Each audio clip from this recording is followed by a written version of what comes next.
కేతిరెడ్డి జగదీశ్వర్ రెడ్డి గారు సినీ నిర్మాత మనతో పాటు ఫోన్ లైన్ లో అందుబాటులో ఉన్నారు. ఇందాక ఆయనది సిగ్నల్ ఇష్యూ వచ్చింది, సో ఫోన్ లైన్ లోకి వచ్చారు. జగదీశ్వర్ రెడ్డి గారు, గుడ్ ఈవినింగ్. జగదీశ్వర్ రెడ్డి గారు, ఇప్పటి వరకు ఇండస్ట్రీ గానీ ప్రభుత్వం గానీ ఎక్కడైనా సయోధ్యగానే ఉన్నారు, ఏ రాష్ట్రంలో అయినా. మొన్నటి వరకు కూడా తెలంగాణలో కూడా అట్లాంటి పరిస్థితి. బట్ తెలంగాణ రాష్ట్రంలో ఇప్పుడు రెండుగా చీలిపోయిందా? ప్రభుత్వానికి ఇండస్ట్రీకి మధ్య ఒక సాన్నిహిత్యం చెడిపోయిందా? అల్లు అర్జున్ వ్యవహారంలో ప్రభుత్వం వ్యవహరిస్తున్న తీరు, ఒకవైపు BRS party, BJP party Allu Arjun పైన కుట్రపూరితంగా వ్యవహరిస్తున్నారని మాట్లాడుతున్నారు. బట్ రేవంత్ రెడ్డి మాత్రం హ్యుమానిటీ బేస్ ఎక్కడ పోయింది, మానవతా కోణం ఎక్కడ పోయింది, ఇండస్ట్రీకి ఏమైంది, వీళ్ళు సినిమాల్లోనే హీరోలా బయట కాదా అన్న ప్రశ్న మాత్రం ఆయన లేవనెత్తున్నారు. ఏం జరుగుతోంది ఇండస్ట్రీలో, ఏమంటారు? ఇక్కడ రాజకీయ నాయకుల గురించి మనం మాట్లాడాలంటే యాక్చువల్ గా బీఆర్ఎస్ కి చెందిన కేటీ రామారావు ఫస్ట్ స్టేట్మెంట్ ఇవ్వడమే తప్పు. ఆ ఇన్సిడెంట్ కి ఇది ఒక తప్పుదోవలో వెళ్ళిపోయేదానికి కారణం. రాజకీయ నాయకులకి ఇలాంటి చాలా జరుగుతుంటాయి, చాలా దగ్గరలో జరుగుతూ ఉంటాయి. పర్టికులర్ గా ఆయన ఒక దేశ నటుడు, ఆయన ఒక ఉత్తమ నటుడు, అది ఇది ఆయన్ని అరెస్ట్ చేయడం ఏంటి, అదేంటి ఇదేంటి అనిన తర్వాత ఈ రాజకీయ వాసన దానికి అందుకుంది. కాబట్టి నేనేం చెప్తానంటే ప్రభుత్వాలే గొప్పవి. మనం ఎవరి దగ్గర పోతున్నాం పర్మిషన్ కోసం? ముఖ్యమంత్రి ఆ లెవెల్లో ప్రభుత్వం దగ్గరికే కదా మనం వెళ్తున్నాము. మన సినిమాని ఎన్ని షోలు కావాలంటే అన్ని వేసుకోలేకపోతున్నాం కదా. అప్పుడు ప్రభుత్వాన్ని అనుసరించే కదా పోవాలి.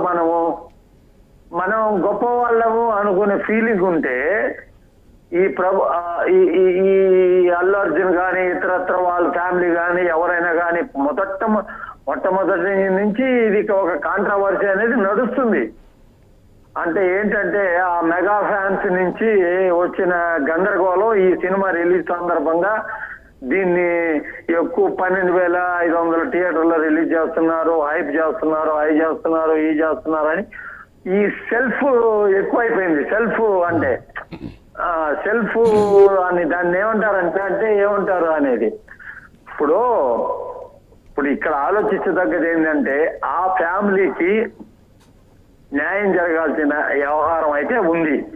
అటు రాష్ట్ర ప్రభుత్వం అయితే, అటు సినిమా ఫీల్డ్ అయితే వాళ్ళకి న్యాయం చేయాల్సిన ధర్మం ఉంది. ఊరికినే మనం వెళ్ళాము, ఏదో ముఖ్యమంత్రి గారు చెప్పారు పోయి సెటిల్ చేసుకొని రమ్మన్నారు అని చెప్పి దిల్ రాజు మాట్లాడుతున్నాడు ఇందాక. దిల్ రాజు ముఖ్యమంత్రి గారిని కలిసేసి వస్తున్నాను, ఆయన కలిసి మాట్లాడమన్నాడు, అదే విధంగా బన్నీని కూడా తీసుకురమ్మన్నాడు అని అంటే ఇన్ని రోజులు ఈ ప్రజా ఉద్యమాలు ఇవన్నీ చేసిన వాళ్ళకి మీరేమిచ్చారు హామీలు? ఇంకా బెనిఫిట్స్ వాళ్ళు ఉండవు, ఇంకా ఏ రకమైన రేట్లు ఎన్హాన్స్మెంట్ ఉండదు. నేను ముఖ్యమంత్రిగా ఉన్నంత కాలం ఉండదని మీరు మాట్లాడారు కదా. మీరు మాట్లాడారు, రేపు సినిమా వాళ్ళు మీ దగ్గరికి వచ్చారు. ఏదో దిల్ రాజు సినిమాలు 2 ఉన్నాయి రేపు రిలీజు, ఆయన ఓన్ సినిమాలు. ఆయన ఒక కొన్న సినిమా ఒకటి ఉంది. ఆ సినిమాల నేపథ్యంలో చిరంజీవిని వాళ్ళని కొంచెం కలర్ఫుల్ గా ఉండే వాళ్ళని 4 తీసుకొచ్చి, ఆ వెంకటేష్ ని వాళ్ళని తీసుకొచ్చి ముఖ్యమంత్రిని కలిశారని చెప్పి బండిని తీసుకోపోయి కల్పించినట్టు ఒక ఫోటో వేసుకొని వాళ్ళ కార్యక్రమం వాళ్ళు చేస్తారు.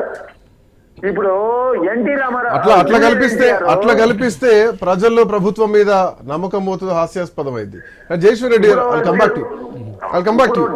జగదీశ్వర్ రెడ్డి గారు మాట్లాడిన ప్రకారం ఏనండి చెప్పేది, దిల్ రాజు మాట్లాడిన ప్రకారము ఏం మాట్లాడాడు అక్కడ? అదే కదా మాట్లాడాడు. నేను అందరినీ సంఘటిత పరిచి ముఖ్యమంత్రి దగ్గర తీసుకోపోతానంటే ఇప్పుడు సమస్య ఏముంది? సమస్య అనేది ఎవరికి? సినిమా ఇండస్ట్రీకి సమస్య ఉందా? పరిశ్రమలో ఉన్న వ్యక్తులకు ఉందా సమస్య? లేదు కదా. బట్ ముఖ్యమంత్రి తీసుకున్న నిర్ణయానికి, జగదీశ్వర్ రెడ్డి గారు ముఖ్యమంత్రి తీసుకున్న నిర్ణయానికి టికెట్ల రేట్లు పెంచేది లేదు, బెనిఫిట్ షోలు వేసేది లేదు అంటే ఇది ఇండస్ట్రీకి కొంత సమస్యే కదా. ఏది ఇండస్ట్రీ బెనిఫిట్ షోలు వేసేది లేదంటే అది మంచిది కదండి, ప్రేక్షకులు కదండి మనకు కావాలా? వాళ్ళు కూడా ఎక్కువ ఉంటారు. ఇండస్ట్రీ అనేది లిమిటెడ్ పర్సన్సే కదా ఉంటారు. అప్పుడు దారిలోకి వస్తారు కదా, కాస్ట్ ఆఫ్ ప్రొడక్షన్ తగ్గించి సినిమా ఇచ్చలు విడిగా హీరోలు 300